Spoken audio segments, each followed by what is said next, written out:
Hello, I'm Stuart. Before we start, we want to share that this video uses AI for graphics and voice, but all the information is manually researched by our team.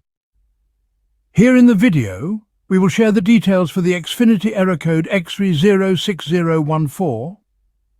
The error reads, "The recording you are trying to play is not available at this time. Please try again shortly. If the problem persists, please call Xfinity." This error comes when users try to play a recorded show from their DVR. Instead of playing the recording, users are prompted to delete or keep it, and then they receive the error message. According to our research, this error is caused by a communication issue between your set-top box and the DVR.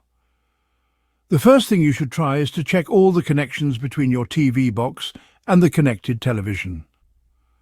After checking the connections, restart your TV box. Once done, check if you can access the recordings. If restarting doesn't help and the error still comes, then you should reach out to Xfinity support for further assistance. Thanks for watching. This is all we have for the error. If this video helped, don't forget to like, share and subscribe. Have any questions or issues? Drop them in the comments below. See you in the next one.